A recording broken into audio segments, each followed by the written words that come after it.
The benefit of the Greenflux system is that it's a cloud-based system. It's scalable towards the future and also called future-proof. The relationship and working with Greenflux was a really key part of why the project was successful.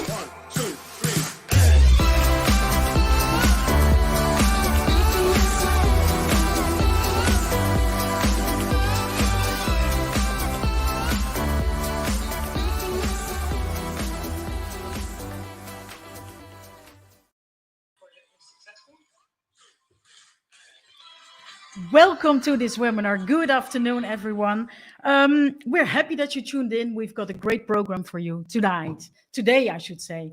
My name is Ellen Heap. I'm board member of the Dutch Electric Vehicle Drivers Association, and in that role, very committed to smart charging. And we know EV drivers find smart charging important because we, as Electric Drivers Association, just finished a survey, which is going to be released next week, where we saw that about 80% of the EV drivers is positive about smart charging. They see the benefits, they like the sustainable way of charging, and they also like the grip on the grid, which is very important. So if you talk about smart charging, one of the key players in this field, one of the most innovative, experienced companies is Greenflux. They've been working in this field for over 10 years, and they are valued all over the world. They work for different clients all over the globe. They initiate projects all over the world, and they're really one of the best experienced companies in this field. So I think if we talk about smart charging today, we are in good hands with this company. So let me tell you, what are we going to do today? First, we're going to have Lennart Verheijen. He is Product Manager Innovation at Greenflux, and he will give you a broad insight on smart charging and give you an update on what Greenflux has been working on lately. Esther Dudek from EA Technology will present you some very interesting results from a 3-year project of the UK, the Electric Nation, where 700 households could experiment with smart charging. It was the largest smart charging project in the world. We also have got Bart Vick for you. He's from Ocoee Mobility, and he will tell you more about an innovative project that he's working on together with Greenflux, and that you can get an insight of now. And at the end of the webinar, we will have a short discussion with all the speakers where we can discuss the topics and also your question, because your questions are important. If you look at the right side of the screen, you can ask your questions, and please do so. I can see some people that I know. Very good that you are just introducing yourself. Please give us all your questions because it's nice and interesting, and we will see that they will get through to all the speakers. That's for today. We're going to start off this webinar with the CEO of Greenflux, Jurjen de Jong. Jurjen, welcome. Yes, Ellen. Thank you. Hi, Jurjen. Hi, welcome. It's great to see you. We have had so many webinars the last months. Why these webinars? Tell me about it. Yes, that's a good question to start with, Ellen. I think we gained a lot of experience the last 10 years in building and operating a charge point operator business and an EMSP business, and especially on smart charging. And I think it's good that we show you the knowledge we gained in the 10 years. And basically, we learned to fish in the hard way, you can say. I think we made a lot of mistakes, but also a lot of good insights, a lot of good experience. And now we like the world to teach how to fish. That is basically what we are willing to do with this series of webinars. And it's not only teaching them to fish, but we can also support them by our platform. And yeah, that's a helping hand. I think globally we're still at 1% of EVs on the global side, but we learned to fish in the ponds where already 15 or 60% of the cars, of new cars, are EVs. So yeah, we have a lot of hands-on experience, and I think it's good to share because yeah, our goal is of course to go to 100% as soon as possible.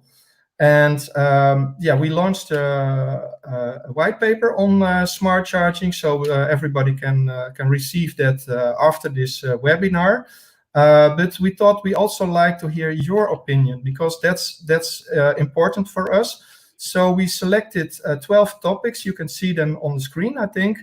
Sorry, it's 8 topics, but we can also do 12, no problem. Which are on smart charging, because we like to go deeper and to hear from you which one are interesting for you. That can be an example on the charging infrastructure, like home charging. That can be charging at businesses, public or high power charging. They all require different methods and uses of smart charging. The same goes for fleet management. That's a whole different ball game, where you can optimize a lot with smart charging. Capacity management, that can be on a building level, that can be on a DSO level or on a TSO level. You can earn a lot of money, or at least reduce a lot of initial investments or operational costs. Energy management, trading of energy, how to use renewable energy, optimize that.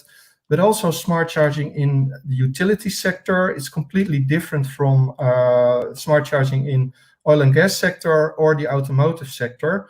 And also, of course, last but not least, we currently are in 5 continents, so we have a lot of experience in different markets and different countries. And I can say we learned it the hard way. They are completely different. So it's also good to know the regulations and the technology per country and the role of the grid operators.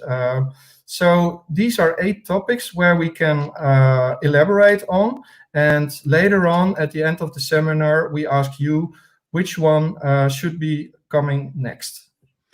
Oh, thank you so much, Jurjen. Those are 8. I think if I couldn't choose, and I'm sure that the people that view this have got difficulties, but maybe we should say, well, we're going to do them all of 8, and the people in the stream, they decide which one will be first. But let's first talk about the webinar today. You know, we had some really tough months behind us. How is Greenflux at this moment? What are the 2-3 main topics that you've been working on lately? Yes, thanks for the question. Yeah, I think we are in great shape. We at the 1st of April, we sold off our CPO and EMSP business. We worked on building that for 10 years. We sold it to Jules, a company called Jules. So we welcome Jules as our new customer, because they are still powered by our platform. But the great thing is that now we are a real independent player. So we do not compete anymore with our customers, which could be the case in some occasions. So we are really independent, but we still have the hands-on experience of building and running a CPO and an EMSP business. And we can use this experience now freely to make our customers successful. I think that's great news for us. And of course, we sold it, so the proceeds of this sale we can use to invest in further growth of Greenflux, and especially on our European expansion. Next, we focus also on to expanding our service offering, and we work with large utilities, oil and gas players who really want to go in renewable energy, and setting up charging networks, and automotive players. So we have to adjust that we can service them the right way. And of course, last but not least, we want to develop new innovations on smart charging. It's so good to see, because we've known each other for about 10 years, and it's amazing to see how much you've grown in those last 10 years, this last decade. It's impressive. Is COVID-19 impacting your company? It looks as if not, but are there things that are more difficult now, or? Well, maybe it's good to dive in a little bit deeper, Ellen. We of course we did see that EV transaction volume really went down. I think we saw charging networks where it went down, transactions went down to a level of about 40%. But luckily, it also went up quickly again. So I think for most charging networks, it's a little bit dependent. it went up to 80–90%. That's at least what we see.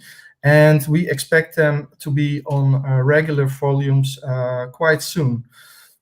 As a business ourselves, we have stable clients, large companies with a solid base, and also our revenue model is only limited impacted. So I think that's good news for us and also for our clients. If you look on the personal level, we cannot travel ourselves, of course, so we cannot go to our customers, but via video conferencing, I think this is working very effective. From my personal side, maybe even more effective than otherwise hopping in a plane and spending a lot of time on traveling. And I think this webinar is also a great example that you can reach a significant audience and have ongoing interaction and learning from each other. So I think we also discover new ways. And last but not least, most of our people have to stay at home, the employees from Greenflux. But we see actually an increase in productivity in our development department and also our operations teams. So I think we do quite well. Although of course, it is a pity what's happening to the whole of the world. We haven't seen this on this scale before, and I hope all of us will recover soon. And I also hope we learn something from this, that it's really time to act now on sustainability and move to a more sustainable system. So I hope this is a wake-up call for all of us to seriously work on that. And we from Greenflux and the whole team are really committed in doing that. Yeah, that's so good that you mentioned. I think this webinar is also a part. We look at it as a sort of a hybrid form. Sometimes, it's enough to have webinars and inform the people, the clients, the people that haven't met you. And sometimes you need to travel. But this is also our new step to a more sustainable world. Thank you, Jurjen. I'm gonna introduce your colleague, Lennart Verheijen. He's the program manager of innovation. Lennart, welcome. I think you're one of the persons that has been at Greenflux from the start. You've been there for 10 years. I think all around the globe, people look at you as one of the experts on smart charging. And you've got a presentation. You're going to tell us about the future of EV smart charging. So I'm going to give you the floor, Lennart, and take us with you on your trip. Yes, thank you. I'm actually program manager of smart charging, a product manager. But yes, thanks. So today I will give a very an overview of everything that we do and can do with smart charging.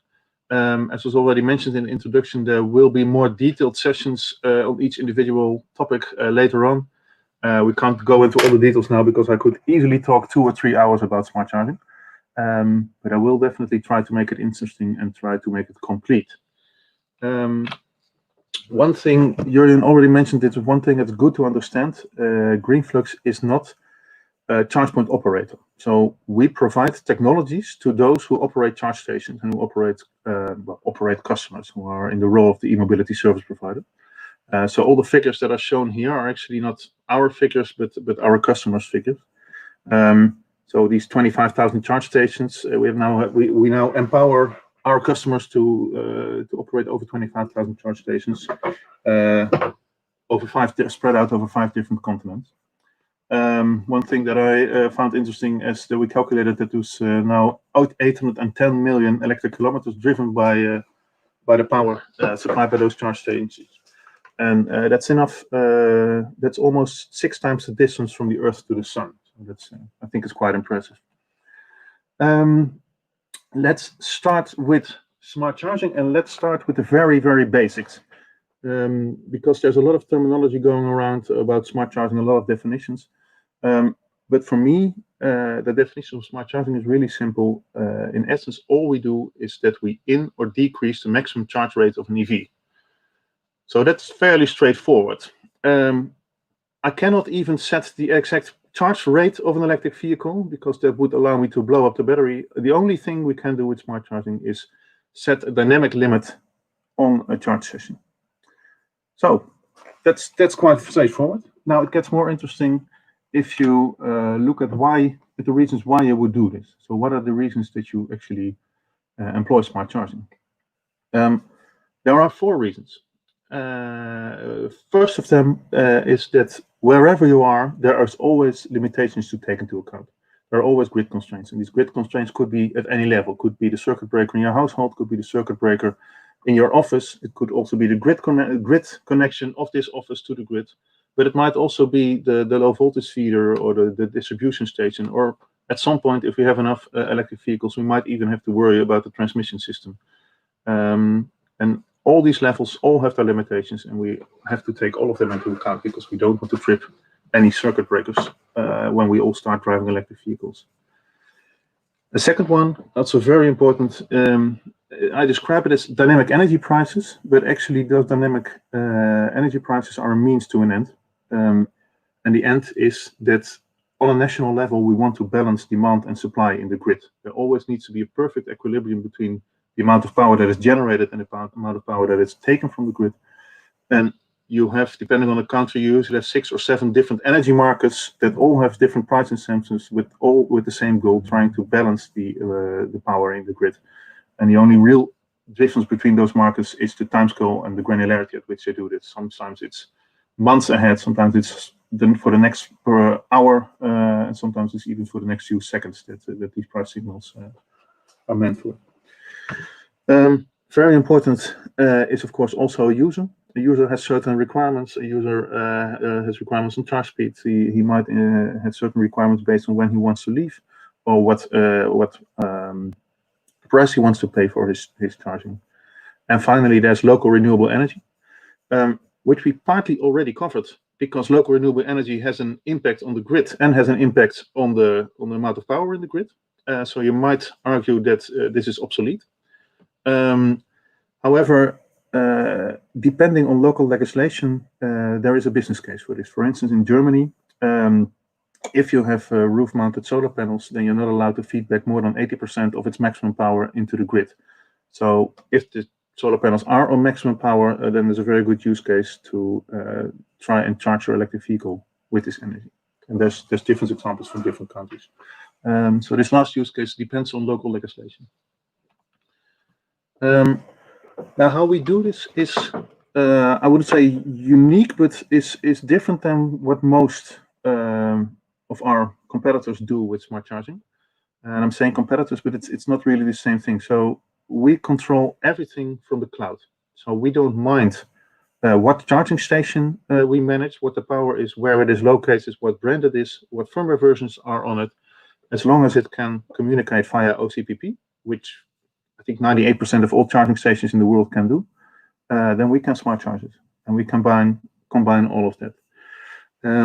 And we believe that's a very future-proof approach for a number of reasons. So this is extremely scalable. We can basically smart charge an unlimited number of chargers. Now, nothing is really unlimited, of course. There's always limitations, but currently with our current technology, we can charge 300,000 charge stations at the same time.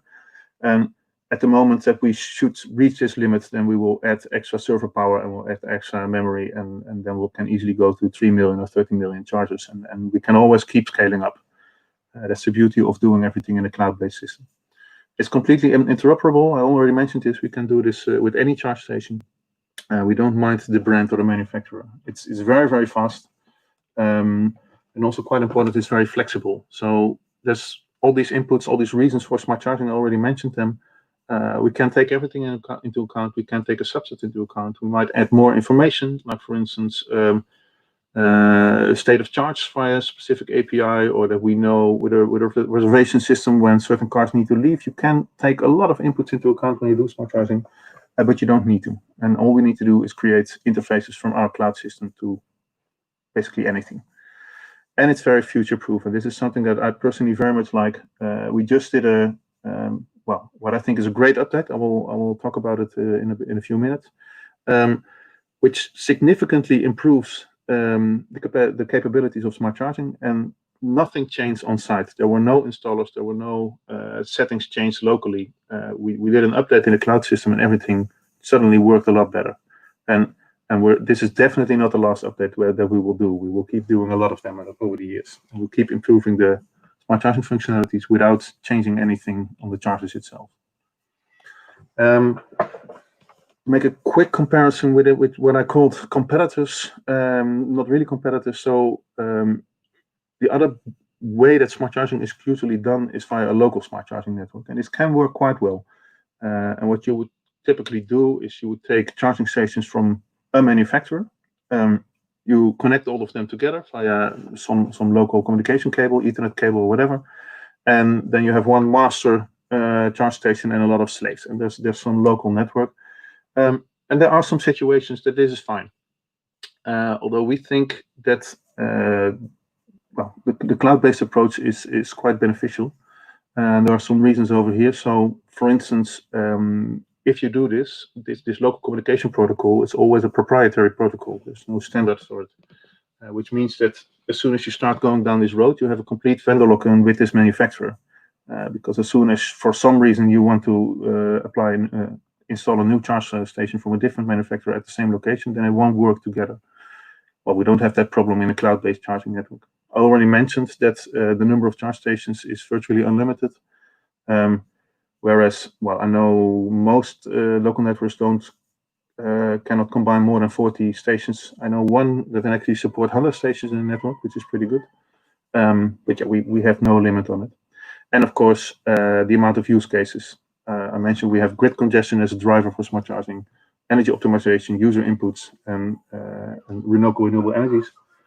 A very smart local solution can take the local stuff into account, but it cannot do anything with user inputs or user communications or energy market.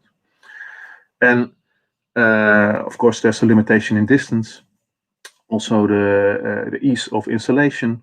There's no additional training needed for installers, because just put it on the wall and the cloud manages the rest.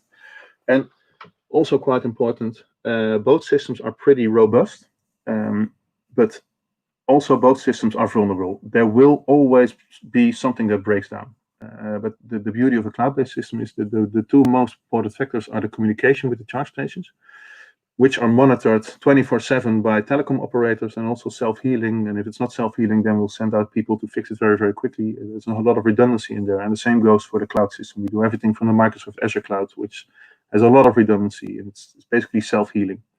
And I think this is very important because smart charging should work. Of course, we have all kinds of fallback systems when it doesn't work, when something is wrong, but the servers for EV drivers dramatically decreases if we have to go to a safe fallback situation. And therefore, it's very important that you have a self-healing network that is monitored 24/7. Now, back on to how we do this. I mentioned before, in essence, smart charging is simple. In practice, it can be quite challenging, but in essence, it stays simple. And basically, you have a very straightforward two-step approach for smart charging, which, as I will show, allows to support any possible use case that we've come across so far in the past 9 or 10 years. So the first step is we set the available capacity over time, which is very often a fixed line, because very often it's related to a circuit breaker, but it doesn't need to be a fixed line. And the second step, I drew a block of energy over there. So time multiplied by power yields energy. So we have some energy there for some car for some duration. And basically, we just start stacking blocks. So the left situation is what you would get if you do not do it in a clever way, and you will trip a circuit breaker and cause a local blackout. And all smart charging does is rearrange those blocks in a way that they don't trip the circuit breaker. And you see, not all blocks need to be the same size. Not every session keeps on running continuously, but at the end, every car is full and every circuit breaker is protected. Now, if you go a little bit deeper into use case, a very interesting one is priority charging. First one being DC fast chargers. We now get a lot of locations at our customers where they say, well, we have a high power bus charger, and this bus charges at 300 kilowatts, for instance. But it only does so for 5 minutes, and it only does that for 20 times a day. So there's 20 times 5 minutes where all the power that's available is necessary for the bus charger. And the rest of this day, of the day, this 300 kilowatt goes to waste. We can easily charge 100 electric, well, we can easily connect 100 EV chargers to this 300 kilowatt and probably even 300, depending a little bit on the local situation. Where basically, due to smart charging, you can share the capacity between such a bus charger and an EV and an ordinary AC charger. Another form of priority is here, where a certain AC session has a priority. This could be linked to a specific charge station, for instance, a charge station for an ambulance or a police car or for the salesperson that needs to leave very quickly. But it can also be dynamically associated with a certain session where a specific user requests high priority. And this, again, is the beauty of a cloud system, that we can have such a priority request via an app. This is an example of our own app, the Greenflux app that we provide, but we also have an app interface for customers to build their own app. And we've learned this is very important. If you do smart charging, Ellen already mentioned it in the introduction, a lot of people like smart charging, they are enthusiastic about it, but there's two things that we've learned that are extremely important. You need to let people know what's going on, and you need to give them some form of control. If you don't let them know what's going on, then whatever goes wrong, even if they're not inserted the cable correctly, they will blame it on smart charging. They will blame the unknown. If they do, they're completely fine with it. And also people get nervous if they have no means to influence the charge rate. And after a lot of research, we brought this back to only one simple button and say, you can activate priority charging. And if you activate it, we will charge you as fast as possible. And our experience shows that people don't use this button that often, actually. Once they know it's there, it's like a parachute on a plane. You want it to be there, but you don't want to use it. And then I already mentioned this, those constraints can also be time varying, and that's where it gets really interesting, because now suddenly we open up to a lot of different use cases. So now we could measure building consumption, and if the building takes more energy, then the cars take less. There could be constraints from a grid operator saying, well, I have an issue with capacity in a certain area. Could you manage the charge station in a certain way to solve this issue? Already discussed energy prices or energy availability from local production, or any combination of those. And I think that's the beauty of it. So it might be that over here there is no grid constraint, in fact, but it might be that the energy is really expensive, or the other way around. The energy is really cheap, but there is a lot of consumption for the building. So as simple as those two steps are, start with the capacity and then start the distribution, we can support a lot of use cases with this. The way we do this, so there's several ways that we can have this dynamic capacity. There are basically three ways. There could be a third party communicating this to us via an API. We could get information from local meters, for instance, measuring the building consumption, measuring the solar panel. And finally, you can also set this in the Greenflux portal. And to start with the first third-party aggregator, this is currently quite often done by customers of ours that are utilities. You could regard a group of charge stations as a virtual power plant. So, for instance, if you take 60,000 electric vehicles, which these days sounds as a lot, but if you look at the future, 60,000 electric vehicles is not even that much. For instance, only in the Netherlands we have 10 million cars. And I think in Europe we have several hundred million. 60,000 cars charging at 10 kilowatts is a combined power of 600 megawatts, which is already the same power as a small power plant. But the only difference is that it doesn't require coal or gas. The cost of this flexibility is nearly for free. And this is very valuable in energy markets, especially for energy traders. So what we're now developing is energy traders providing us with a set point on how to charge a very large group of cars. And then we basically function as a disaggregator, saying, well, okay, thank you, aggregator, for this set point. And now we will disaggregate it again and distribute it in a very, very clever way over all the different electric vehicles in this virtual power plant. Such a set point might also come from a DSO, or it might actually come from a third-party aggregator that is shown over here, that takes inputs from the energy trade from TSOs or from DSOs and combines it all into a power set point. We don't really care who gives us this set point. The technology is flexible in that sense. Local meters is something that we quite recently deployed, where we have local meters on site. These meters are connected to a meter cloud platform, and we have a connection to that platform, which allows us to measure the building consumption. It allows to measure the local renewable energy, and also, and this is, I mentioned this is already quite recently deployed. It allows us to detect the phase topology. So a cable is usually not one cable, it's actually 3 phases within one cable. And we showed it over here a little bit. Different chargers might be connected in a different manner to those 3 phases. So if there's a single phase charging car on each of those, they might actually be charging on a different phase. And building up, we now have meters there. We have a machine learning algorithm which over time learns how these different phases are connected to the different sockets of those charge stations. And once we have this topology, we can start doing allocation per phase. And if you have a lot of single phase charging stations, this is actually can improve the efficiency by a factor of 300%. That's the maximum. If you have a mix of single phase and 3 phase, it's a little bit lower. And this, I think, is a beautiful example of where we didn't change anything to the charging stations. We just added a meter. We took that information into the platform, and this is a screen grab from our portals. This is one location. It's a little bit small, but if you look closely, you can see load balancing showing phase 1, and on the second one it's phase 2, and the third one is phase 3. You see that the load allocation is different on each phase. And well, this is actually something that, to my knowledge, has never been done somewhere in the world, at least not from a cloud-based system. And finally, if you don't want to have a fancy third-party system, or you don't have local meters on site, then you might still be able to just set a time-varying constraints limits over time, just using the portal. Where you can upload a week schedule, and this week schedule repeats every way. And a use case for this might, for instance, be if there's a grid operator saying, I know the capacity of my grid. I don't need to measure this real time because it's very, very predictable, which is true for many areas of the distribution grid. And then I might upload this once every year, update it, and please just let it run, which saves you a lot of communication costs. It saves you a lot of hardware in transformer stations, but it's still a very easy optimization for not overloading a local distribution grid. So only a very fast and very high level overview today, but basically this is the slide which I started out with, but then a little bit different. So we can take inputs from building capacity constraints, can be fixed values, we can get them from meters.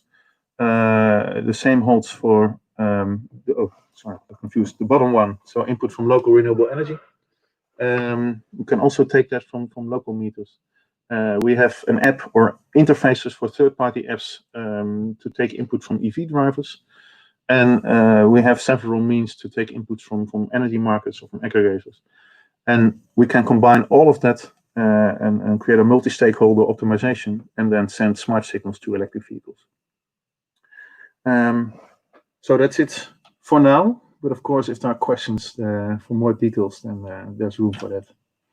Thank you so much, Leonard. And indeed, there are some questions for you from the viewers. I've got a question from Romain Day. He says, for smart charging through the cloud, you've got the model of Jetix, direct connection to the charge of the car, or the Greenflux model, OCPP. Can you compare those solutions? Well, yes. So the difference is we control the electric vehicle charging stations, and those charging stations impose a limit on the electric vehicles. And indeed, what Jetix does is skip the charge station and go directly to the electric vehicle.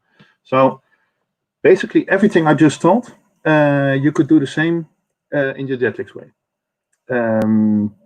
Because in the end, you do the same. You set a charging level per electric vehicle. The only big difference is that not every car manufacturer supports this.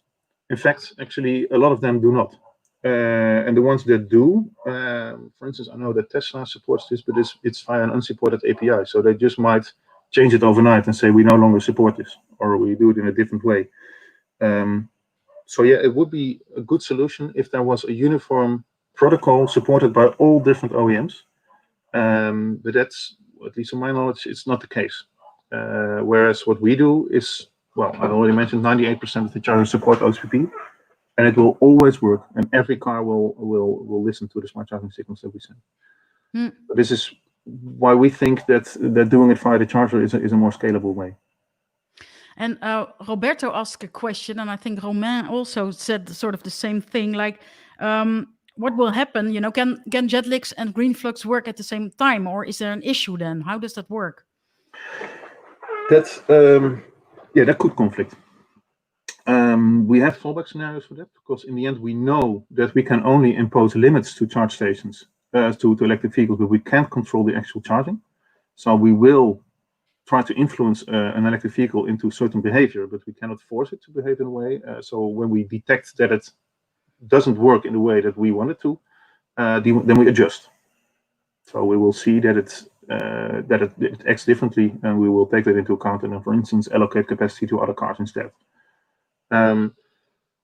It's not ideal. In the end, we would like to be the only driver, and in the end, I think it isn't that much of an issue, because an EV driver probably knows what he signed up for. Especially when you do home charging, then it's one driver with one electric vehicle with one charge station, and he knows that he signs up for two things at once. And I think in practice I think in theory this is a bigger issue than in practice. But I'm an EV driver, and if I go to a company where what happens then? I mean, I don't know. Sometimes you just don't know as an EV driver. There's so much that you should know, but we're not technical experts in that. No, but if you charge the company, then I don't know the business model of Jetix by heart. I know some of it, but if you go to a company, to my knowledge, the Jetix model is constrained to a certain set of charging stations, and not any company will be, if you charge there, the Jetix will be active. Okay. Or an equipment. No, but it's good that I've got, of course, one of the last questions to you. Like, this webinar is called The Future of EV Smart Charging. What is, in your opinion, the future? And what is necessary for that? Well, I think that in the future, smart charging will be the norm. So now it's the exception. So sometimes you have many electric vehicle charge stations are not smart charged. But I think that will change. I think that the norm will be that every station is smart charged, because the value that we can create with smart charging is enormous. I think especially if you look at the combination of renewable energy and electric vehicle charging, then it's like a match made in heaven. So we will have a big issue in the grid if we have a lot of renewable energy, but no way to match our demand with supply. And electric vehicles are perfect for that, are perfect to do that. And that represents a very, very, very high value. And the same goes if we now have locations with 2 charging stations, 4 charging stations, so we don't have a capacity issue. But as soon as every parking lot has every parking space electrified, then you will have capacity issues everywhere. So that's what I think for the future, that we will do smart charging everywhere, and it will also lead to different models. Like, for instance, okay, I know smart charging is going on, but what's going to be the effect? Like now, when I take the train, then I can see in the app of the train whether the train will be busy or not so busy. I anticipate that we will get similar things for smart charging. Will I get a high charge rate at this specific time, or probably not? And so we will help the non-technical people to understand at least the effects of smart charging. Let's talk about, well, I said that was the last question, but Pin Peters, he asked a very sensible questions about data. How do you look at smart charging and open data? Do you see benefits, problems in relations to business models? This is a complex question. So in general, I would say there's a lot of value for society in sharing data.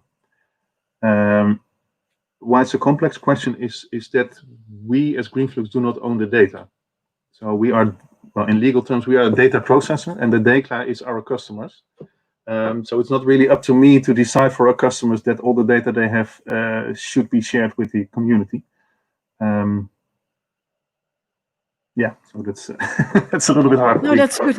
No, I understand that it is a difficult but very very good discussion. Let's go to the last question. Laurent Homeyer, he asked you about what is in your view, how many players will be tendering for charging station? Can small Dutch manufacturers compete with those large players? How do you look at it? You start now, you're a big company. Well, it depends a little bit on the kind of tenders that we will have. What I see on tenders for public charge stations is that those are getting bigger and bigger. I think the last tender for the Amsterdam Metropoolregio in the Netherlands, for instance, was for 10,000 charge stations. If you're a small player, I think you will have a hard time. At the same time, I don't know how this will develop. I think there could very well also be tenders on. So these very large tenders have a very high emphasis still on price. We might see a situation in the future where we make a division between innovation and price, or that smaller companies say, well, we want something else than these very large tenders. We have smaller tenders, and I think there's still a lot of innovation to do. And if innovation becomes an important part of those tenders, then I would say that smaller companies definitely stand a chance.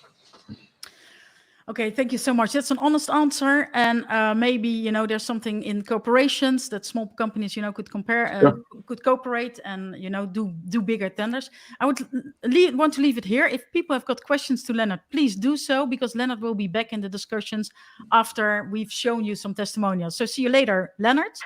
At this moment, I know we've been talking about the solution of Greenflux, but what we also are going to do, we've got two projects that we would like to introduce to you. The first one is a project that Esther Dudek is going to introduce to you. It's about the Electric Nations project, the largest smart charging project in the world. Very interesting what they did with 700 households. And afterwards, you're going to see a short testimonial of Ocoee Mobility. Very innovative company, and they show you what they are really doing at this moment physically with some clients of them, and how this benefits both EV drivers as the clients. So see you back after the testimonials.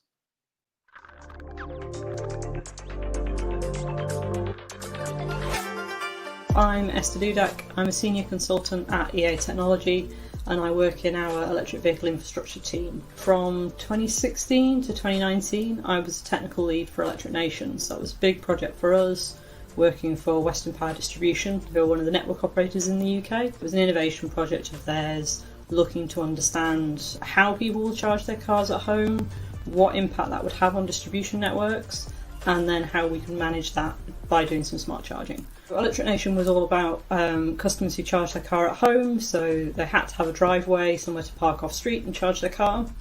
And we worked with one of our project partners called Drive Electric. In the trial, we had two demand management providers, so we had Greenflux for half the participants and a company called CrowdCharge doing the other half. In terms of successfully delivering the project, it was important that Greenflux had that kind of established background in doing smart charging and doing innovation projects. They'd worked with network operators on projects before, so that was really important. And they were really enthusiastic about it. They wanted to get going, get learning, and they were quite happy to sort of develop their offering as we went through the project. So the first trial really was something that Greenflux could already offer. That meant that we could develop that further and do different things in trial 2 and trial 3, and Greenflux were able to do that development for us, which it worked well. Because of the way we designed the trial, we had lots of kind of hard data, because we had all the charging data from the chargers that we installed. Across all the participants, that was over 140,000 charging events. But we also did a bunch of customer surveys with them. And we found really some sort of pleasing things and kind of good news for the future of smart charging, in that customer satisfaction remained high throughout the whole trial. So even in trial 1, where the customers couldn't override management, we didn't tell them when it was going to happen, and it was happening really quite frequently because we were in a winter profile, so there was restricted capacity in the evening. But even at that stage, they were still saying they were highly satisfied. In the later trials, we introduced apps. So customers had a way of kind of overriding management, and that was valuable. So people liked the option to override, and most of them tried it. So out of kind of curiosity, they maybe pressed the button once or twice when they first got the app, and then most of them never used it again. The relationship and working with Greenflux was a really key part of why the project was successful. We had two main kind of written outputs from the project. So there is a 32-page summary document which kind of gives you the high level what we were trying to achieve and what did we find out, and some graphs, which is quite a useful kind of takeaway. There is also a very large technical report, which kind of to be expected when you do that kind of length of trial with so many participants, which has really got some detailed information and breaks it down into the different trials in both Greenflux and CrowdCharge. So that's available on the Western Power Distribution Innovation website as well, and we'll share the links for those too. So I guess the kind of headline aims in terms of the trial was understanding how people charge their cars at home, what's the charging behaviour like, can you do demand management, will communicating with smart chargers work, and also will customers accept it? And we proved that the answer to both of those is yes.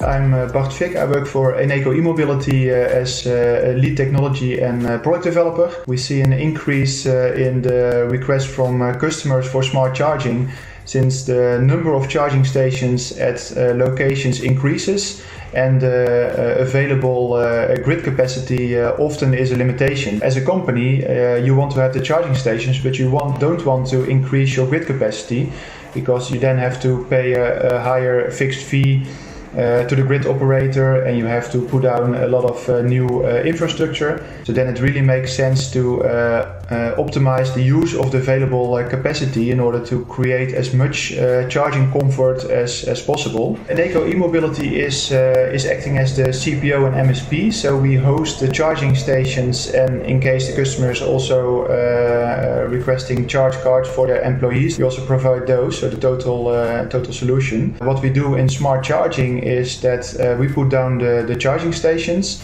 and we host the charging stations, and the Greenflux platform is providing the smart charging functionalities. The benefit of the Greenflux system is that it's a cloud-based system. So all the changes that are made to the algorithm and all the lessons learned from a lot of different projects and initiatives that are directly available also for your existing customer base. What you see here on the bottom is the time. Cars start arriving and you have a max capacity of, in this case, 250 amps. You see here that the max capacity is touched. You see here that the charging speed is reduced. This way we can monitor the functionality of the system.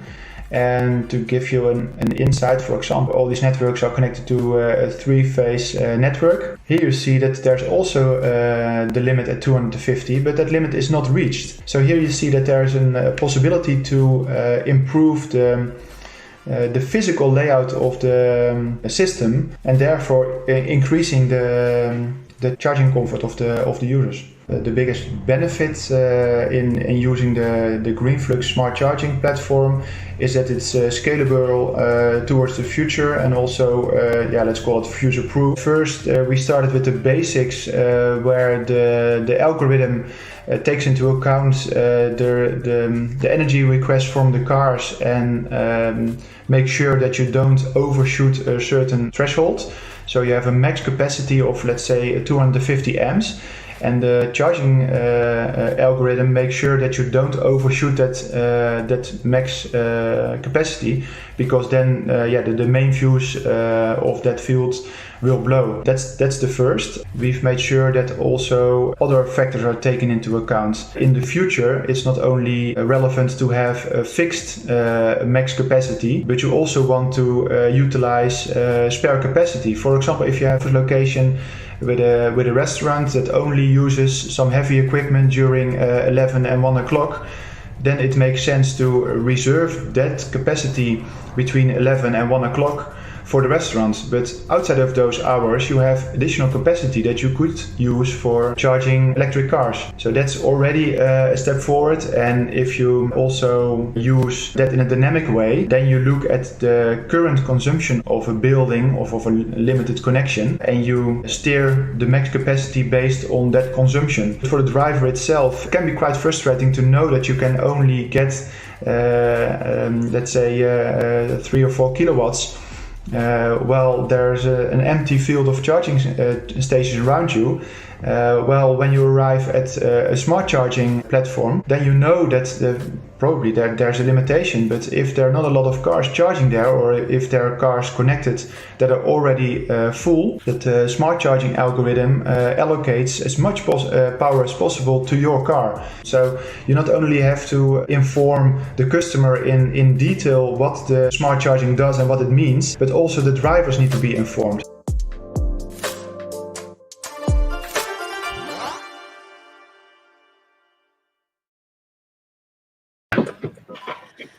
Yes, well, we've got the people from the testimonials here. Welcome, Esther. Welcome again, Leonard, and welcome, Bart. Bart, by accident, we made the wrong name in your movie, but you are indeed Bart Fink. So please, people, this is Bart Fink from Ocoee Mobility. Nice to have you here. Let's have a look a bit at your testimonials, and I would like to start off with Esther. Esther, it's good to hear that EV drivers were enthusiastic about this smart charging. And I was surprised to hear that even in the first trial, people were satisfied. But they had no control of it whatsoever. How can you explain that? Yeah, sure. Thanks, Alan. So we did we were monitoring data from the chargers, and from that we could compare how long people had plugged their car in for versus how long they were charging. So we were restricting charge rates generally over the kind of tea time, evening peak period. And we know as well that when people plug their car in then, they generally leave it plugged into the next morning. So yes, they were being managed, but actually it really didn't affect them because the car was still fully charged when they left the next morning. So they were happy with that. Yeah, but I mean, in the beginning, how did you communicate with the EV drivers? I mean, they should have trusted you, or, you know, I would be sort of reluctant to give control to you. Yeah, so these were people who had volunteered to take part in the trial. So they knew that as part of the trial, we'd be doing some management of EV charging. So they were kind of expecting it. We very deliberately didn't actually sort of tell people, okay, we're going to start managing your charger now, because we wanted people to be responding to what their actual experiences were rather than what they kind of thought might be going on. We had quite a lot of drivers who actually didn't really know they'd been managed because obviously it was all happening overnight. The car was fully charged in the morning. Where we had some technical hiccups, maybe with communications technology, those things customers were uncomfortable about. So there are things that can be built on to improve that reliability, but I think we really developed what we were doing on that as we moved through the trial. Mm. And in those 3 years, you assembled like so many data. How important is it to have so many data on things? I think you've got the most data on whatever project that has been done in the whole world. Yeah, so as the person responsible for analysing all that data, yes, there was a lot of it. But actually what that gave us was a sort of strong statistical base to be able to look at the actual statistical significance of some of the conclusions, whereas if we'd had, I don't know, 6 months of data and not so many participants, we wouldn't have had that. And we had enough time to trial different solutions as well. And we've got, obviously we can't limit it on time, we've got a lot of information about charging behaviour for people as well. So when do they charge, how frequently, what factors affect that? There's all sorts of things which is in the large technical report. Okay.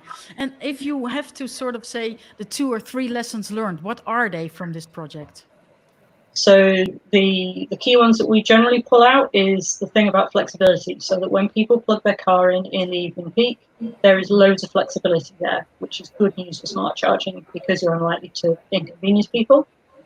And we also showed a really strong response to people to a time of use incentive. but when that incentive goes alongside smart charging in an app, so really they press one button once at the start of the trial, and then the smart charging system just managed that for them. It was made very simple, and that really got a strong response from participants. Okay. I would like to emphasize to people, if you have got questions for Esther, this is your chance, because it is like a unique project that you've been doing for those 3 years. And I think we're only, I think you're one of the first and maybe one of the initiators of good projects. And in that way, Bart, in what way did Electric Nation sort of inspired you did it inspire you? Did you know about it? And what did you learn from it? Yeah, I certainly heard about it, because it was quite an early stage of smart charging that this took place, and a lot was learned there. And there you could also see, as I shortly mentioned in the introduction movie, that all of these lessons learned are taken into account in optimizing the charging algorithm. So everybody benefits already from these projects. So it's something that it's shared with the world, let's say. And of course, it was a quite elaborate project with a lot of different scenarios, a lot of different parameters that were evaluated. So it was really interesting, and I think the world is still not ready yet for these kind of solutions. But I can't wait until they are, because it's possible. The technology is not the limitation. It's that you need to have all the stakeholders understanding why this is important, and getting them all together in working towards the mutual end goal of optimizing the energy grid, energy system. So it was really interesting to learn about this. Yeah, I think that's a good point that you make there, Bart. The communication between all the technical partners and the EV driver. Esther, how did you do that in that project? So in terms of how we communicated for recruiting customers, that was done through links between Drive Electric, who did all the customer-facing activity. So they had some people who were leasing a vehicle through them. They worked with local dealerships to recruit people. I guess one of the things that's so we were recruiting customers in 2016, 2017. So we were seeing early adopters, and I think it's still true to some extent, certainly in the UK, that those people who are getting EVs are still quite, it's becoming not so much, but a bit of a niche thing. So they're likely to be interested in these type of technologies.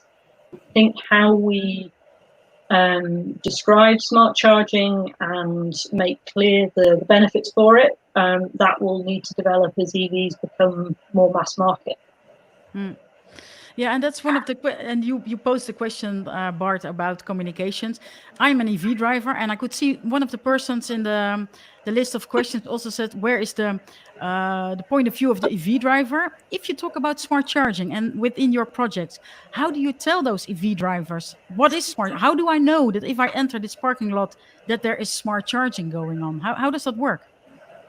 Yeah, in an optimal situation, the EV driver should only experience the optimization of the charging comfort, and often the charging stations are on a semi-public location. At least that's where we operate, and there you have a direct influence with the operator, with the location holder, where you can say, okay, if it's for employees, you can inform them via email or via other platforms in how this works, and sometimes they set up a WhatsApp group or other or Teams groups, just by sharing experiences. And also there we support our customers with the right information. Okay, how does it work? What can they experience? And what can we optimize to combine it with their expectations? And also there you see, as Leonard already mentioned, the cloud-based platform has a possibility to also have a user interface, for example, via an app. You can use it for priority charging, but you could also use that to inform the users, okay, this is the current status of your charge, this is the history of your charging current. So that's a direct feedback, because the charging stations often are limited in their visual feedback, Sometimes there's a screen, sometimes there isn't.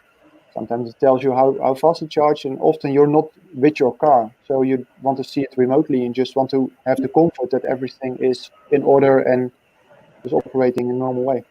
Yeah, and that's because that's a good question, because I think if you go to I'm going to go to Leonard now to ask about, you are a technical company, and I noticed that I'm not into the image, but I can hear you both. So you're a technical company. How important, and you are really into techniques, but how important is it to also offer like good dashboards for consumers? And that's a different field of work, I guess. Well, that's extremely important. But it's true. So we are quite a while away from the EV drivers. So you have the EV drivers, then you have the site owners that place the charge stations, then you have our customers that manage those stations, and then you have us. So there's a few steps in between. However, in the end, if EV drivers do not accept this, then it's pointless. And I think that was the thing in the Electric Nation project I was most happy with, that the user acceptance was extremely high, actually higher than I would have ever expected. If that was the other way around, we could have just as well stopped. And that's I mean that literally. If users do not accept smart charging, then there's no point. You can never force people to do smart charging. So I gave some examples on how we empower our customers to update electric vehicle drives, and this is another thing that we learned in the Electric Nation project, how important that is. Yeah, and it is because, sorry, Leonard. Yeah, well, the last thing I wanted to say is you shouldn't make it complicated.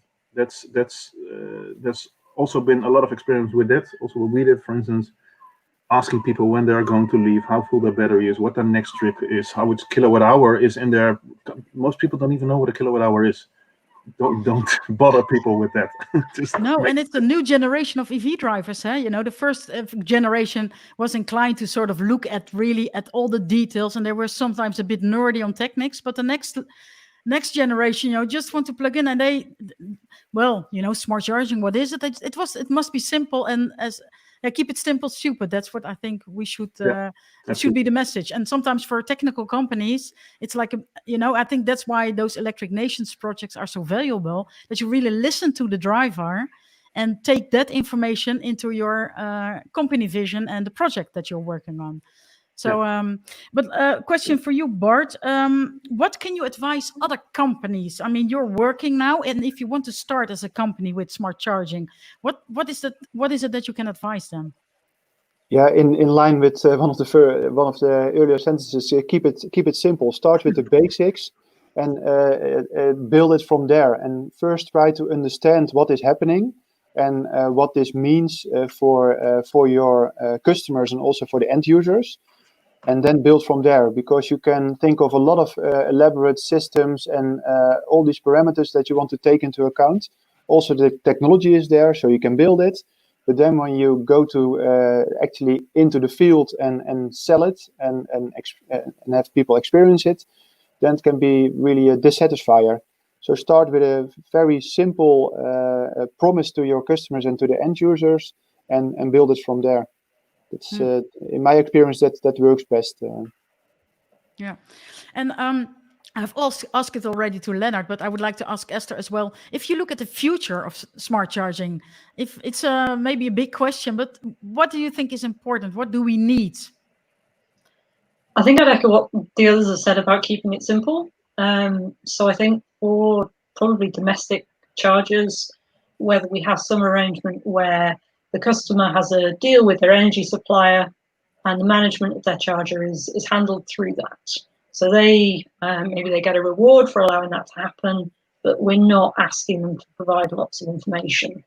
I think smart charging has probably got a big role to play in how we deploy infrastructure, the public charging infrastructure. So we're working on a project called Charge at the moment. We're a different distribution network operator in the UK, looking at what solutions can we put in place for people who don't have a driveway and also for destination chargers to understand how we can use the optimum solutions that don't necessarily involve reinforcing the network.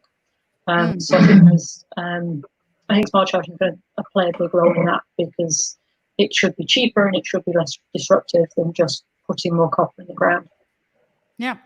And if I have the same question, Bart, and what is the future of EV charging? And I think also, do people, like EV drivers, do they all know what smart charging is? Do they have, the same vision about what is smart charging? Yeah, in the end, if it works flawlessly, let's say, if everything is in place, then the people don't have to know. Like, they don't have to know what a kilowatt hour is. They just have to know how far they can drive with the car and what they need to do to recharge it. In the end, they don't need to know how everything works. Of course, there are some people that would really like to know. But as you mentioned, the next generation of EV drivers, it's just a car, and sometimes sometimes I cannot get my head around it. But it's low interest for them to have an electric car and to drive it. They just want to have all the comfort they need to drive to the destination. That's it. So why bother them with all these smart charging functionalities? And smart charging is let's say like a big container for all these different solutions. And it's a really complicated world, as the presentation from Leonard already showed. So if you want to know more, we can tell you all about it. But if you don't want to know, it should just work. And just I think that's a good thing, Leonard. It should just work. That's the only solution. And I think I would like to end this discussion with you. I know that if you want to know more about the Electric Nation project, I know that on the website page of Greenflux, you can find more. And you can always contact Leonard or Bart if you have specific questions. So thank you. Hope to see you again soon in one of the webinars for Bart and Esther. And I've got some information for the viewers, because what Jurjen already mentioned before, this is a series of webinars. So our next webinar will be August 26th, and it will be about roaming and payments. And boy, will that be an interesting webinar, because we all want to know that transparency and payments is one of the big issues from the EV drivers. So we're looking forward to that one. And looking further forward into our webinar series, we will continue to have those explore smart charging topics. And as Jurjen already mentioned, you can choose what will be the next subject. So feel free to put it into this in the comment section, or we will send out a survey tomorrow, this afternoon or tomorrow. You will have it in your mailbox, and you can click on what you think should be spoken about on the third webinar of Greenflux. Thank you so much for tuning in. So thank you for listening. See you next time. I would say stay safe, but move on.